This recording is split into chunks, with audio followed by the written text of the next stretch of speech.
I'm your moderator, Wright. Thank you. I will be available for autographs. I write fantasy and science fiction for Bold Strokes Books, and I'm going to let my fabulous panelists introduce themselves, and then we're going to ask them some very heart-wrenching, embarrassing questions. So let's start way down there with Carsen Taite. Hi, my name is Carsen Taite, and I publish with Bold Strokes Books. I have 20-something books out, most of them romantic suspense and intrigue, and contemporary romance. I'm Bryant, and I write contemporary romance. I have probably 10 books, half of what Carsen does, and they're all sweet, lovable, happy endings.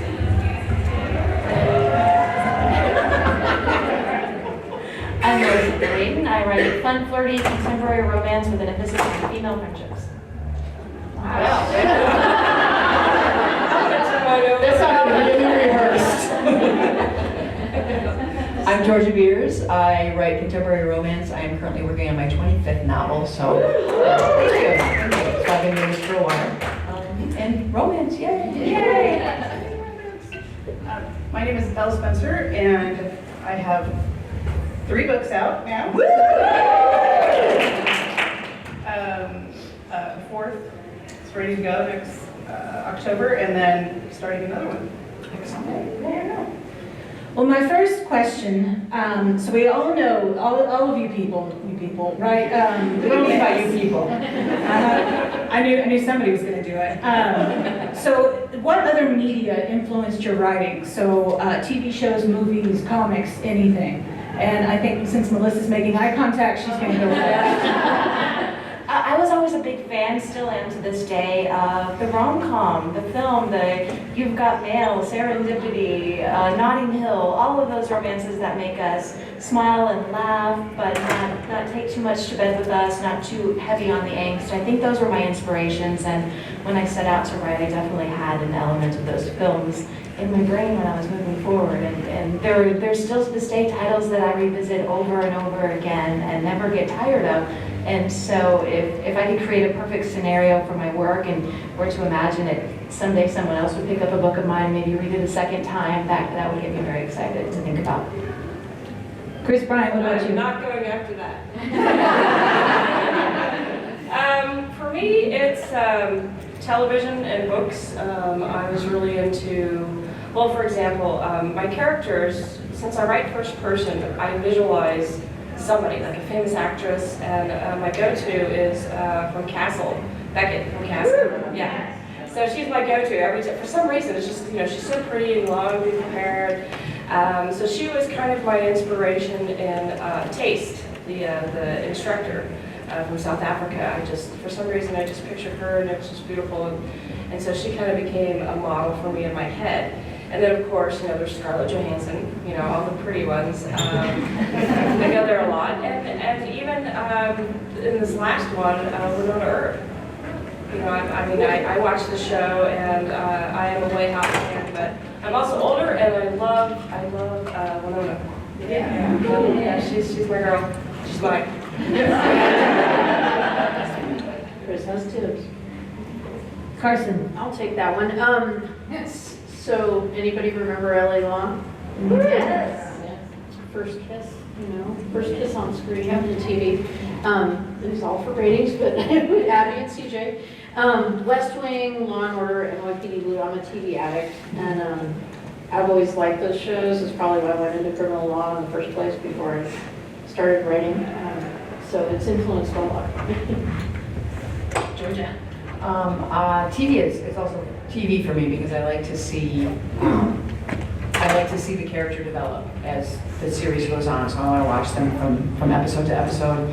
And like Kris, I tend to have celebrities in my head for like every one of my books. All of them have the couple of celebrities in my head, and I will never tell you who they are because I don't want to do that to you. Because what if you hate the person that I drool over? So, but also I have found through the years of my life when I've been writing that not only am I influenced by television characters, but I tend to put them together, even if they're not together or if there's no subtext, because I think those two would be a hot couple.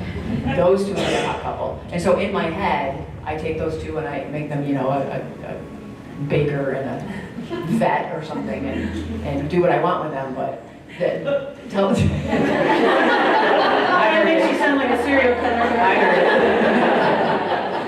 But yeah, I'm very visual, so television series have always been my inspiration. Elle. So I'm going to go young. When I was young, the influences for me. Westerns, believe it or not. Really? Yeah, they were an influence for me. You know, I learned how to sidle up to the little lady and show me. And I would fall down. Did you have a crush on Victoria Bartley? Oh, of course. Who didn't? Yeah, Right? big time crush, yeah. No, I'm a terrible sidler. I don't even know which eye to wink out of. So I just like you're having a stroke. Just do both. Yeah.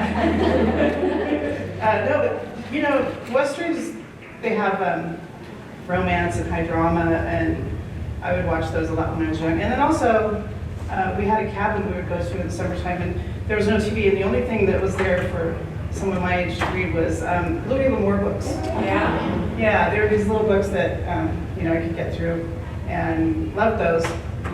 So Westerns were definitely an influence. And then, you know, I had such a mad crush on Jamie Summers. Yeah, who didn't? Yeah, Wild Woman. Yeah, loved her. So, yeah. Okay, so let's talk about your early fiction, whether it's fan fiction or the original stuff you wrote. Were you always drawn to romance? And if you did you start writing straight characters because that's what you thought might sell, or that's what you thought people wanted? Or did you go include subtext, or go straight to the lady loving? Georgia looked at me, it's Georgia. Potato. I don't care, you looked at me, it's potato, you're going.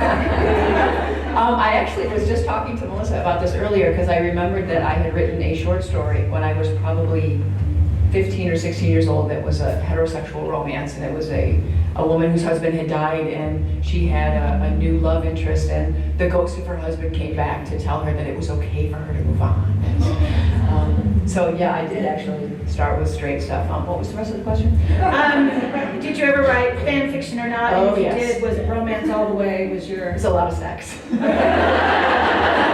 I wrote Xena fan fiction, that's how I started. Yeah. And then I wrote some ER, I wrote a lot of ER fan fiction because I had such a crush on Elizabeth Mitchell.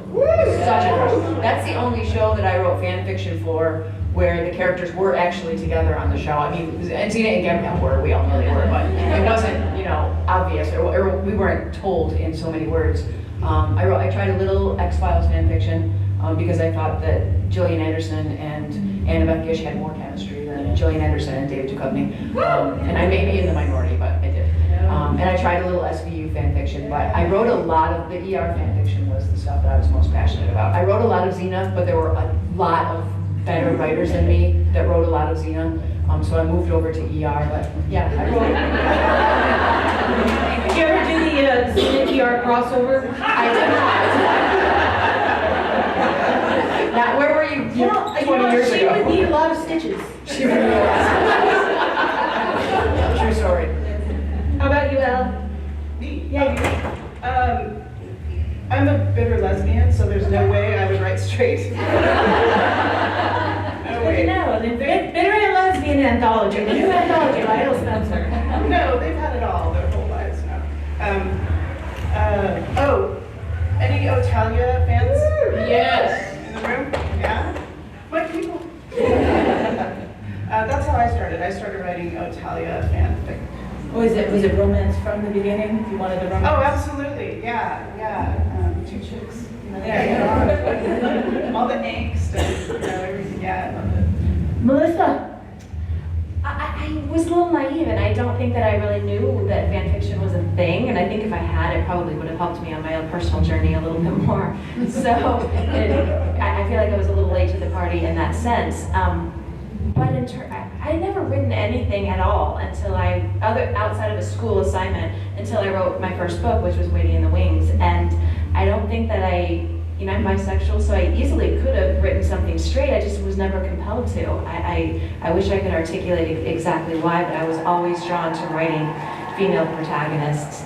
And so that was my first outing, and then it's just been a ride ever since. But I do look back and I kind of wish that I had discovered those outlets for myself, not only for myself on a personal level, but for myself as a writer and a storyteller. I think that sounds like a fantastic training ground. It was. And I don't know if we have any aspiring writers in the audience, but that's a great way to flex that writing muscle and get some feedback, especially when you're dealing with something that you're passionate about or a relationship that you're passionate about. And then once you have that foundation underneath you, then you can move forward with your own stories, which I think is awesome.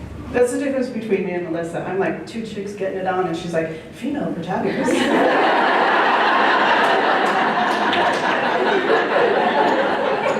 know, those are two different sales tactics and they both work. Kris, Bryant, tell us about your early work. I actually started in poetry. I always loved poetry ever since I was a small child. I won a creative writing award in poetry when I was 11. And I never got into fanfic. I didn't even know it was a thing until 2015. I had no idea. I'm from Missouri, I'm 20 years behind everybody else. We just got the internet. Yeah, we just got the internet. It's dial-up, but we got it.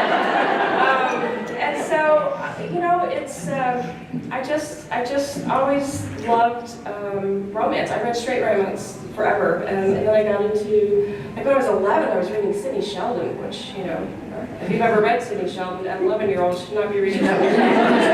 But, so I learned what was out there, and I didn't think I could write that. I wanted to write the next greatest thing, and I didn't know Lesbic existed until like 2012. And then I read for about a year, and I thought, I could do this. I have the skills to do this. And so basically, the first thing I ever really wrote got published, and that was Jolt. It was my first book with BSB. So it was a hot mess, and we had like 1,000 edits. But an editor really does help you improve your book. So if there are any out there that are writing, I recommend a really good editor. It makes me laugh that you said that about Sidney Sheldon, because I remember, it was my mother's copy of Scruples, which is filthy. I was reading Jackie Collins. Yes. And I remember reading it thinking, I should not be reading this. So many runs to the dictionary. Oh my God. Carsen. Oh yeah, Sidney Sheldon, Thornbirds. I spelled my mother's copy of Thornbirds. I've always been drawn to a romantic element in something. I've read a lot of romances. Mysteries kind of my go-to, but my favorite mysteries are the ones where you really delve into the relationships of the character. Kate Delafield, Catherine Forrest series. Sue Grafton, she never had a great romantic arc, but, and B.I. Wachowski, there's so many. But I've always been drawn to where the romance takes a big piece of the stage. My first book, I was like, I practiced law during the day, and I had all this really interesting stories, but I'm not going to do that. I thought, I'll just write something for escape. And so I just wrote a romance, truelesbianlove.com. And it was fun and light and fluffy, and then I wrote a legal mystery romantic suspense book, and I was like, I found my wheelhouse finally. So, but I'm like Melissa, I didn't know fanfic existed until after I started writing. And then I think I agree with her, it's a great place to flex your muscle on, which I didn't know existed before. Well, cool. Okay, I'm going to draw 2 tickets this time. I know. Prepare yourself. Barbara's good. 558-228.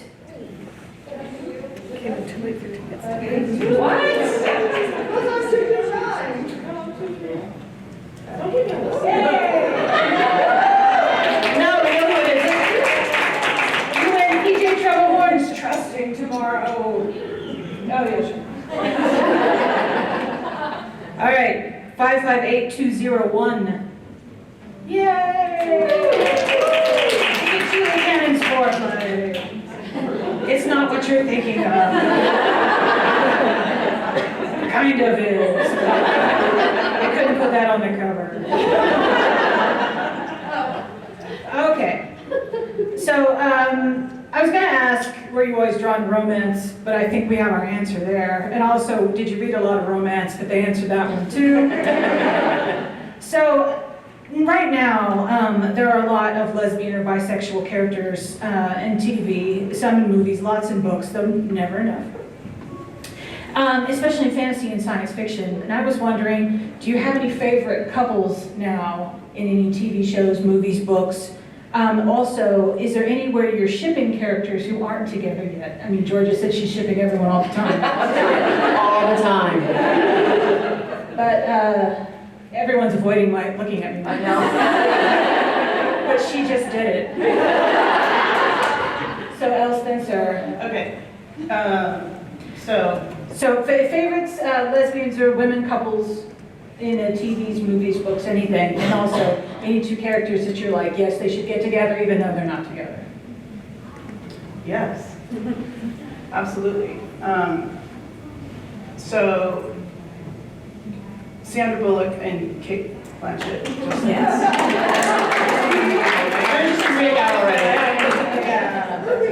Yeah, they're so hot. And yeah.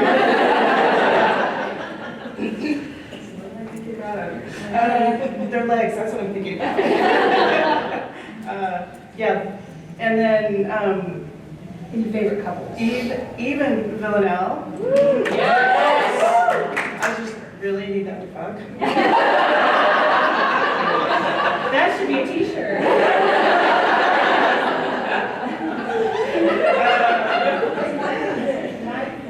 It sounds like something somebody would say to 2 actors on a porno stage who are very shy. I just really need y'all to fuck.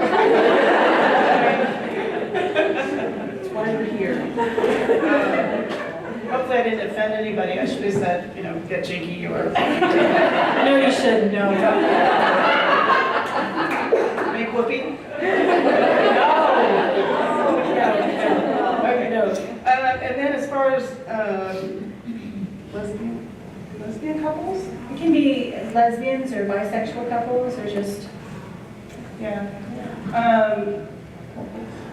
Well, one of my favorites, really obscure little couple, probably haven't heard of, Clark and Lexa.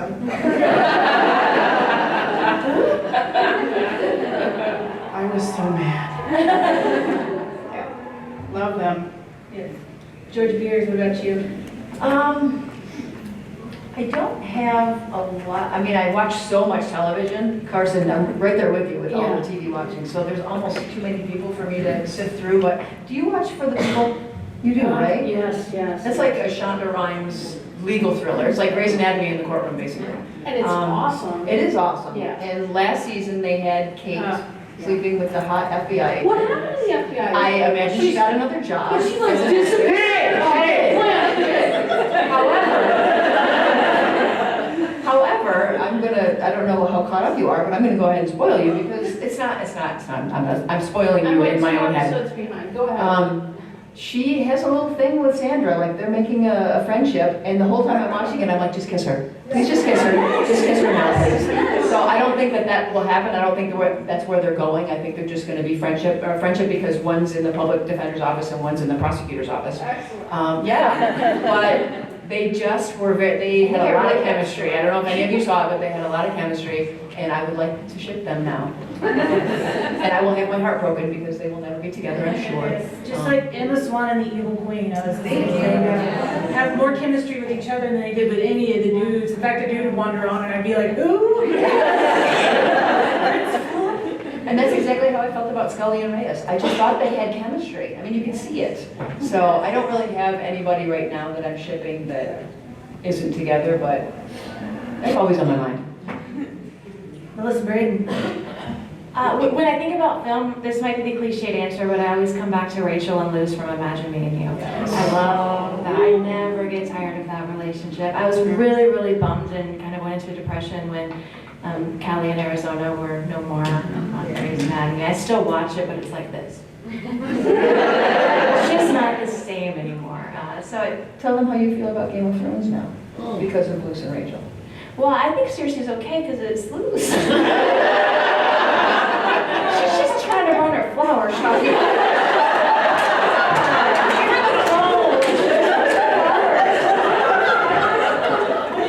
So I'm stuck in that mode. But in terms of shipping people, I think I'm kind of someone who is in self-protection mode a lot in terms of I don't want to hope too much. So I tend to think, no, they won't do that. It won't happen. Are they doing that?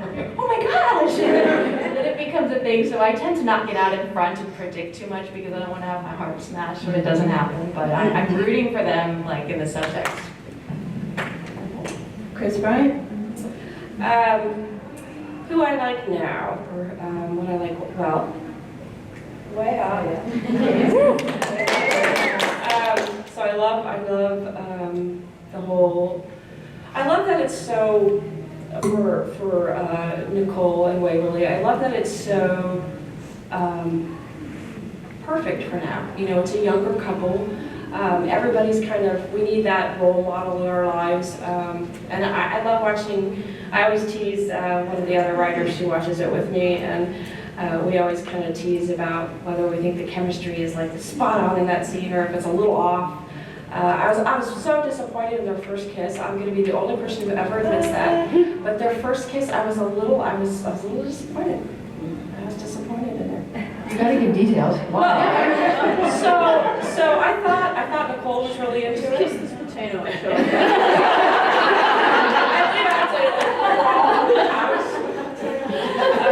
But no, I was kind of sad that Waverly wasn't as excited. It didn't seem like she was as excited about the kiss, in my opinion. But anyway, so I do love their romance. I love Lost Girl. I love that. Bo. And as far as like anything now, I don't know that I ship anybody right now. You know, I follow a lot of the soccer players, or at least my friends do, and they always are piping in on threads and talking about like all the new ships that are going on. But I don't watch enough women's soccer to know who they're talking about. And I'll pick up a couple names. I'm like, oh yeah, and I'm like, oh my god, I'm so old. I haven't watched it, so I don't really have anybody I'm shipping right now. Do you feel like Winona Earp has ruined the ability for you to use the name Waverly as a character? Because I really want to use it and I can't. I know, it's kind of like, oh gosh, why can't I think of the name of the show? Because you're old. Yes, exactly. As am I. What's her name? I I forget. can't tell you if you I know, I can't can't think of her name. It'll come to you. I'm kind of like Melissa, and you know, I'm in self-protection mode. I mean, there's been so many shows, you know, that you just get teased, and it's like, I mean, you like it, and it's like any teasing. You know, if something doesn't come after, then we were just teased, and it wasn't that fun. But yeah, I'm with Georgia too on the For the People, because it reminded the affair she had with that hot FBI chick who shall remain nameless. I can't remember her name. Caitlin Stacey played her. Caitlin Stacey played her, who was an out actress. So reminds me of like the Kalinda from The Good Wife. You know? I mean that whole because I'm and you know they teased us there that whole show, but I mean they gave her a relationship, but they're gonna hook her up. Yeah, No, so. But anyway, have you thought of it yet? Well, you know, I did, but then I thought something else. I love these little notepads. I had no idea that's why they're here. So who here watches Brooklyn Nine-Nine? Yes! So like, like, so Rosa, they finally announced her girlfriend, which was I haven't watched it this week. I don't know if it's new. Was it new this week? I don't know. But so that's another strong relationship. And Rosa identifies as being bisexual. So her girlfriend is, yeah, good people. So you should watch the show. It's if you don't watch Brooklyn Nine-Nine, it's actually a really hilarious show. And they encompass everybody. I mean, we have, gosh, yeah, women of color, they're gay, lesbian. It's great. It's a great show. It's a comedy, and so we have Rosa and is it Jocelyn? Is that her name? Is that the love interest? Yeah. I can't think of it. So Jocelyn. Yeah. Well, let's talk a little bit more about your own writing again. Like every other story, romances can be boiled down to finding reasons why two attractive people cannot immediately have sex and ride off into the sunset. What do you layer your stories with to make them unique while still hitting the must-have tropes? I'm gonna actually stabbing Carsen Taite. Stabbings and killings. No, I mean, conflict is the key. If you can't keep them apart, then what's the point of the story? I mean, you need some reason that they can't be together, and it has to do with internally what's keeping them from being in a relationship. What kind of internal hang-ups do they have that prevent them from being in a relationship, and what's outside to keep them apart? And the legal stories I write, it generally that external conflict just falls right into place because there's, prosecutor and a defense attorney both, they can't get together. That's a conflict. There's all kinds of built-in conflicts like that, and occasional killings. Well, for me, I have a saying that I actually have it written down and I refer to it a lot, which is torture your characters. Sounds cruel, it's awesome. Basically figure out what the character wants more than anything in the world and then come up with 18 ways why they can't have it and keep it from them. And I'm not sure I totally agree that they can't have sex early. It just can't be meaningful sex. And right off into the sunset. Yeah, we can't have the happily ever after, even the happily ever after for now, early on. But I'm writing one right now where we get to it pretty quick. But then we gotta rip them apart again. We gotta torture them a little bit before we can bring them back together. And I think the torture and the method of torture, it sounds awful, is what makes it unique. And it's germane to the character and who they are and what it is that we can, take from their grasp to make them unhappy so that then we can make them happier again. I always think it's like a tower. And if you're building a tower, the higher the tower goes before you knock it over, the bigger the comeback is. Well, all we had for so long was subtext, so I don't think we'd know what to do without a little frustration.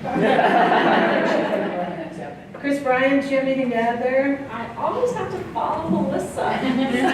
I don't really have anything to add because I honestly, what was the original question? What do you do that's unique? Oh, so I write in first person. All of my books are in first person. So I think I'm really, once I write, you're in the head of the character like from the very beginning. And I think that's unique because it's more telling than showing. And I know that they say not to do that, but I do it anyway, and I think it works. And I don't really go crazy with conflict. I don't think it has to be super angsty to be a successful book. Because really in your life, I mean, how many relationships, do you have or have you been in where, something really drastic happens? Usually you just don't click or, you just kind of fade away. You're writing more angsty lately. Yeah, I'm growing as a writer. Oh my God, it's so terrible. I started writing like really fluffy, perfect books, perfect romances, and I really couldn't find conflict, so I do a lot of external conflict now because I don't really like they live apart, like different countries, so I try to keep it easy, but also realistic, because that does happen. Long distance relationships happen all the time, and they fail all the time. So I like to make it so they work. Making things right everywhere. Georgia? I have trouble with conflict. I understand that that's what you need in a romance, and I manage, I do okay, but that's the hardest part for me, because I write these characters that I really like, and then, as Melissa said, you're supposed to torture your characters, and I'm like, but I don't want to. I think it's really well. I mean, Well, thank you. That makes me happy, because I don't think I do. You're supposed to be selling, Georgia. Oh, sorry, yes, I'm awesome at conflict. My conflict is the best. I think as far as uniqueness goes for me, I tend to write very real people. People that you might run into at the grocery store or, you know, at the gym or wherever. And I try really hard not to make that boring because I think people are incredibly interesting and regular people that's our lives. That's who we interact with every day. And we all deserve a little romance. So I try to keep it all very realistic. Elle. I like the angst, and I write it. It's a bumper sticker right there. that's your brand. I like the drama, and I like complex characters, and I like watching people grow, and the character who most people wouldn't like, you know, because they're, I don't know, shallow or whatever. I like the arc of that, watching them redeem themselves, and along the way going through a lot of shit. And my editor right here. Okay. No. Barbara's like, oh, the shit. I still have to talk about sex. Now you guys mentioned the sex thing. Do you write it? Do you have them, you know, have sex up front or In the back.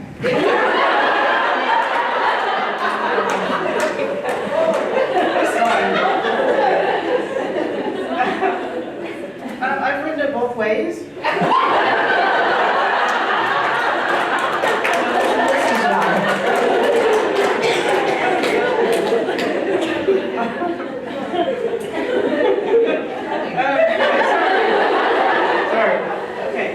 Yes, where they have sex at the beginning of the book, and then where you drag the reader along and make them suffer until they can get together. And I like both directions. I agree with Melissa. That the sex at the beginning does need to be shallow and meaningless, but hot as hell. Yeah. I can just see Elle Spencer, shallow, meaningless.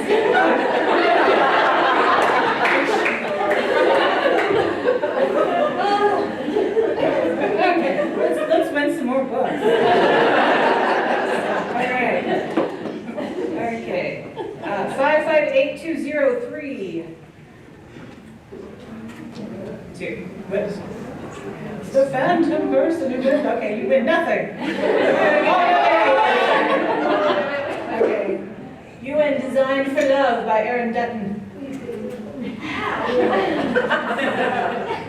558208. Yay! You win Holloway by Casey Richardson. Okay, so here's a hard question. and if no one can think of something right, okay, I'll give away another book. So it's a two-part question. First, pick any character from any media that you would like to frick. Second, what is your ultimate ship? So any two characters from any two medias, anywhere in the world that you're like, these two would make a great couple. Didn't we do that question already? No. We did one that's already going. These are like from any two shit. Like if you were like Emma Swan and Olivia Benson or something. No, they were each other. So while you think about that, let me throw another one here. Okay. 558206. Yay! And Set the Stage by Kris Walsh.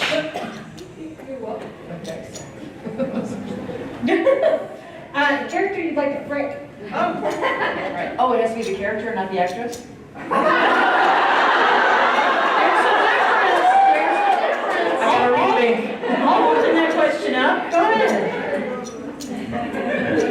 So character you like to frame, and if you have an ultimate ship, I want to hear about it. If you don't, then that's fine. But if you're like, you know, Xena and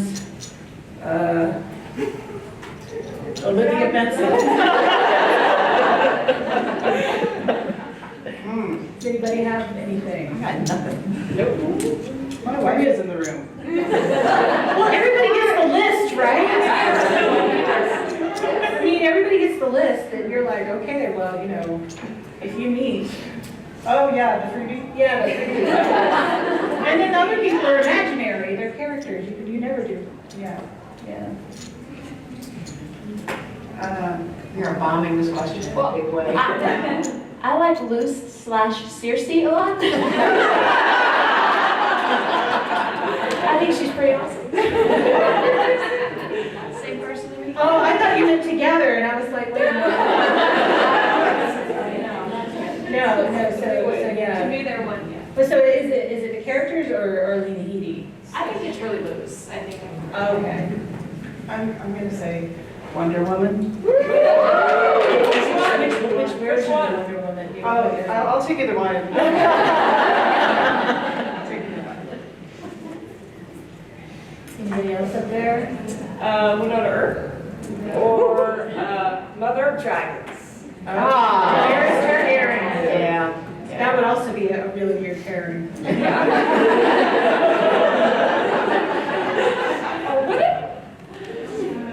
I don't know.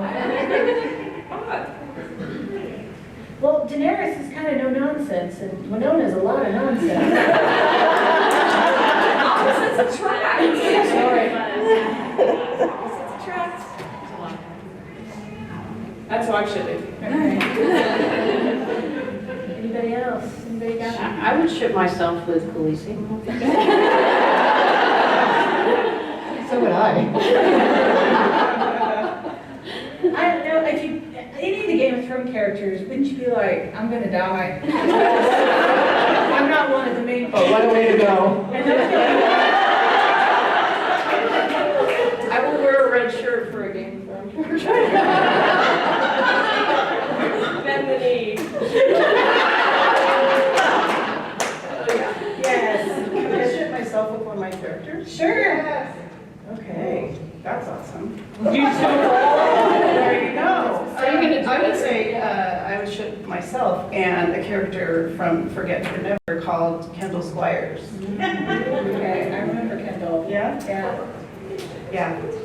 That's a big twist on it. That was a front and back kind of adventure. For many adventures. Yes.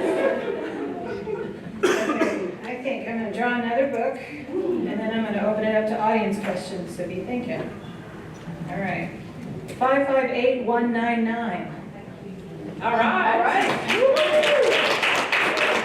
You win The Ashford Place by Gene Copeland. Okay, all right, audience questions, burning questions. Georgia, Yes. I know you narrated one of your own books. I thought it was awesome. Thank you. What made you decide to narrate one of your own books? They asked me if I would. She's a hard time saying no. No, they, the company Dog Ear Audio that did it at the time, they had a recording studio on their own, they still have one. And they asked me if I'd be interested in reading my own work, because that tends to work better if the woman who runs it, Karen Wolfer, had said that she had seen me speak at a couple different places and thought that I could handle the job. And I was really nervous, but I was up to the task, and it's really hard. I loved every minute of it, but it was difficult, and I have so much respect for people who do that for a living. I've said this many times, but I sweat through like 3 shirts because I was reading the sex scene. I don't read sex scenes out loud. I will read any part of any book you want me to, not the sex scenes. And you're in this recording booth, and there's like a small little window so you can see the person running the equipment who gives you your cues, and I took a piece of paper and I taped it right there so she could see me while I was reading. But it's grueling. It's, you know, you've got to drink tea, and you can't, they would reward me at the end of the day with wine. I couldn't have wine until the very end because it does something funky to your vocal cords, I don't know what. But it was a great experience. I would do it again if I had the opportunity, but it was definitely hard work. Well, you need a fine job. Thank you very much, I appreciate that. You know, I think it sounds fun, but it's different now. I mean, the way it's set up with Audible and ATX, it's like, I don't know when you did that. That was Long time ago. Yeah, it's Thanks just for not. It's such a machine now. They get it done. They have their voice artists who are also often working from wherever they live in the United States or elsewhere in their own homes and their own studios. And it's harder to insert yourself into a process that's happening so quickly nowadays, I think. But even 5 years ago, it was different. Sure, I think we would all be willing. Yeah. Yeah. Money. I also think you get a different, if I'm reading my own words, then I know how I meant this to be said, or how I meant this, what emotion I meant to evoke in this particular scene. So there's an added advantage to having the author read it on. Oh, for sure. Yeah, it's hard to listen to audiobooks because they're doing a brilliant job, but maybe you didn't exactly write it. Oh, you mean your own, it's hard to listen to your own, yes, I agree You with that. didn't always necessarily write it the way it comes off in the audio version, so I'm glad that they're out there. I love that, but I don't personally listen. I don't either. Georgia, did you struggle with the different voices, like Yes, differentiating? yes, that is, I had, Great at it. Yeah. it took every day, every new day that I went in, I had to find one character's, like Elena, I had to find her voice again, because it's kind of low and throaty, and I couldn't always get there. And so I'd be like, and so this is Elena, no. And this is, no. It took a while, every day, every day. So I don't have any aspirations to publish romance, but I'm a technical writer by profession, and I write fan fiction at night sometimes, when my wife votes me off. And I have always sort of stumbled trying to write longer things because I have trouble keeping track of like timelines and notes and cool ideas that I've had, and I wonder like how do you go about the logistics of planning a novel, and like how do you keep track of everything? Do you have a timeline? Do you have post-its? What do you do? This is a great question, because it's, yeah, go right down the, Carsen, you start. So, whose hand is this? Oh, sorry.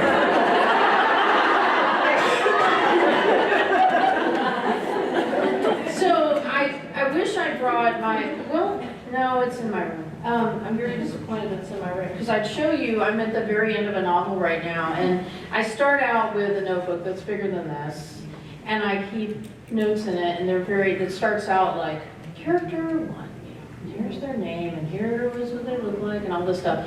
By the end, I was still writing this when it was time to leave for ClexaCon, and I gathered my notes from my desk, and here's what they were like. They were everywhere, just little bits of paper and sticky notes, and I just like watered them into a big thing and stuck them, because I'm like, these are all very important. And they'll say things like, the other day I found a note that said, blonde art history professor, and I have no idea. But I'm saving it forever. But really, I mean, the way I write is I start out with an idea, usually what you read on the back of the book, and a synopsis, and then I figure out where I'm going from there, one scene at a time. And then I have to go back and do a lot of cleaning up at the end to make it all hang together. But I just kind of look as far as I can see at the moment, and just write a scene, see where it takes me, and it always takes me in a new and different direction. I'm a pantser too. I basically just turn in a blurb and go from there. And I usually have the names picked out and what they do professionally, because it's not really ever really about their jobs, it's about the relationship. So I'm writing a book now, it's called Temptation, and the nanny, of course there's a nanny and a woman who needs her services. Who doesn't need it? And so what we have to do now is we have to turn in style sheets. And I fought it forever, but then I realized after I changed this kid's name 3 times in the story that I needed to actually start writing things down, because I'm starting to grow as a writer. And so I have a lot more secondary characters in my stories, and so I always forget their names, what they do. Again, because it's not really about what they do, it's how they interact with the relationship. And a lot of times I won't remember names, because I do write in first person. I'm like, what's my character's name? Because I'm in her head. I don't remember her name. So for me, it's names. That's my big thing. And once I have the story, kind of how I go from there, I just sit down and write. And like a lot of times I'm like, oh, there's a cat in this story. Oh my gosh, they did this. I just don't know. I think, you know the beginning and you know the end. It's just getting there. And it's always going to be happy ending. And there's always going to be one conflict or two. And I just figure out as I go. Like this nanny story, I can't end it. I have been trying to end it, and we were talking about it the other day. It's just a really hard book to end. Because it's a big thing. I will say that there are two different types of writers and the people who fall in between. There are plotters. Those are the people who are very detailed in their notes. Before they ever begin chapter 1, they know everything that's going to happen in the book. They have it broken down by outline and detail and scene by scene. And here's the chapter break, and here's the black moment, and the epilogue will look like this. Before the first word ever goes down, I applaud those people. Not one of them at all. I'm very much a pantser, a fly by the seat of your pants, someone who makes it up as they go. And because it is a business and we do have a publisher, of course we need to supply some information in advance of writing a book so that the marketing can start happening simultaneously, so that information gets out to the distributors, that gets out to the retailers. And so you have to know little bits, and that's what I do. But I am making it up for the most part as I go. I've been lucky because I do have a pretty good memory, and I've written a couple of series so far, and that's important to understand and remember what you've established. What is this, the favorite place that they want to go have drinks called?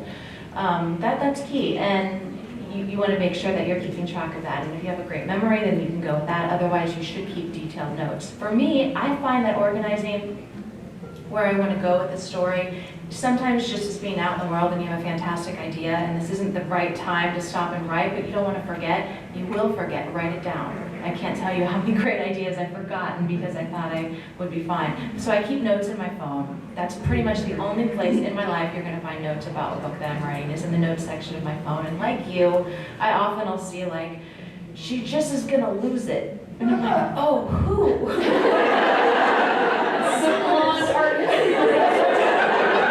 Somebody is just going to lose it at some point in this book, and it was clearly brilliant when I thought of it, and now I have to decode that, and so sometimes you figure out what that meant, and sometimes you don't, so I guess details are key. So just a roundabout answer to your question is you just have to figure out what type of person you are and how much organization you need, or are you going to feed your creative side more by allowing that freedom as you continue to write? Let me tell you what happened to me. Now, Elle and I are fairly new friends, but these three over here are my besties, my best writing friends. They are all pantsters, as you have just heard. I'm a very organized woman. I like things just so.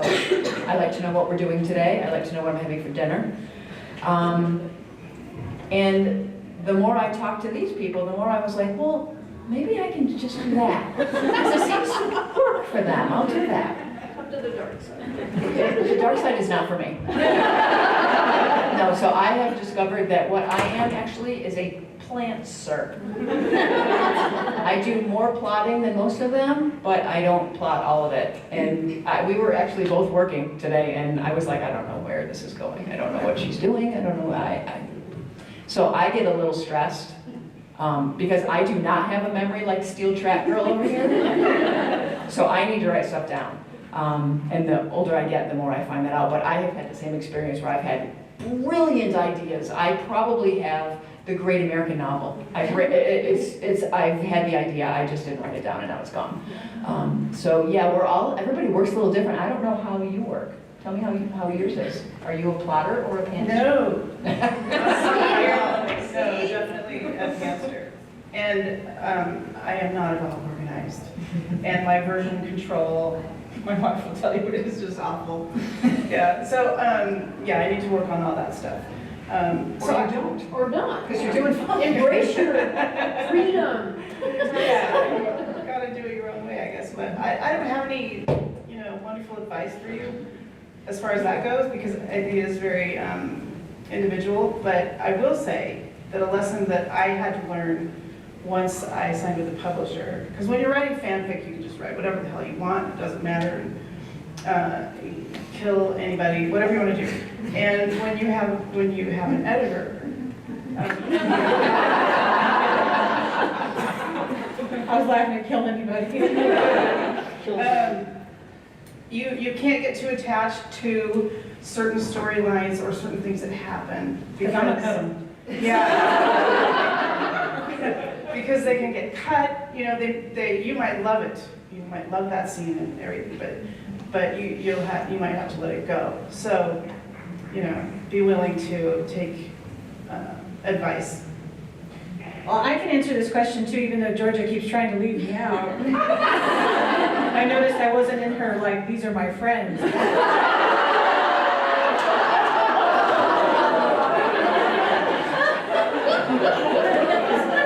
I take notes, is what I do.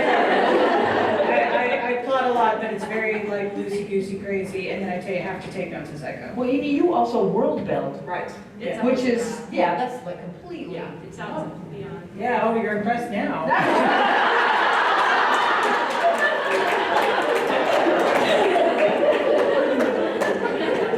Let's do one more drawing and then we'll take another question.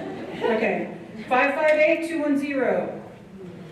558-210. You win Love on Lavender Lane by Kris Walsh. Oh, thank you. Well, that's great. Do we have any other questions right here?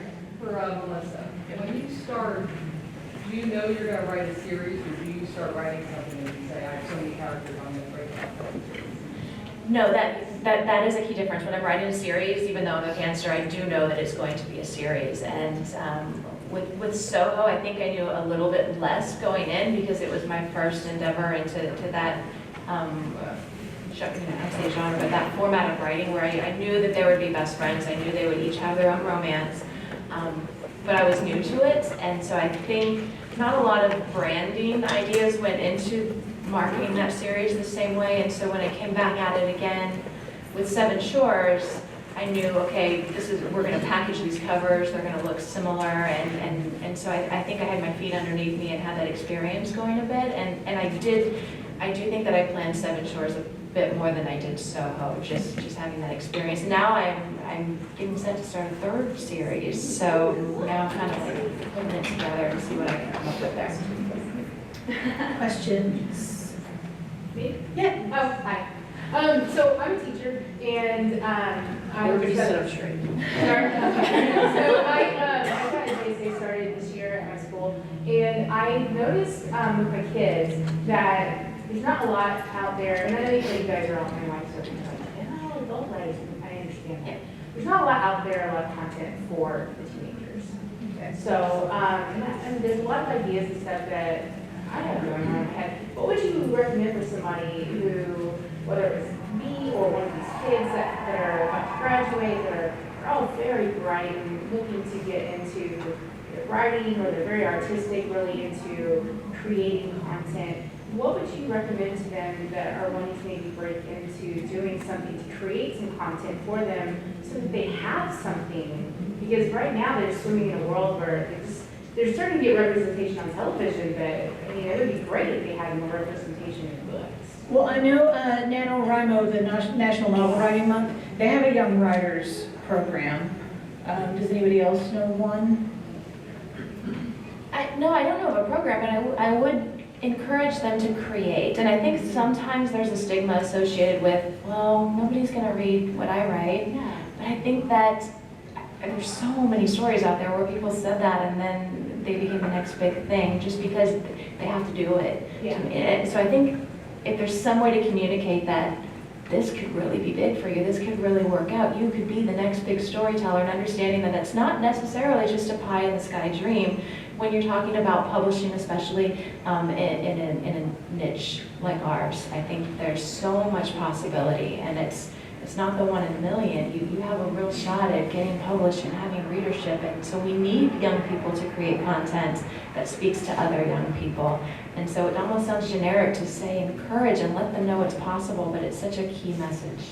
Yeah, they're always creating things, and I read it, I look at it, but they don't know what to do from there. Like, do they just send it to a publisher? Do they contact the publisher? I'd say understanding who publishes that specific content, finding an author who writes it already and saying, who publishes that author? And then going to that publisher's website and seeing what they require. And there must be so many books out there that just never get sent in. And imagine the art that we're missing out on because somebody thinks, well, no one wants to read my book, but we do. Yeah, okay, great. Yeah, and Bold Strokes publishes quite a bit of young adult and new adult fiction. So definitely always looking for that content as well. Thank you. So I have a couple of announcements real quick before we close things off. A lot of these authors here, George and Melissa are going to be signing at the Bold Strokes booth in the dealer room at 4. And then Elle and Kris are going to be signing at 4:30. And then Carsen and I are just there all the time. So please stop by, please buy some books. But most of all, thank you all for coming. Thank you for supporting this wonderful event. And we'll see you all around.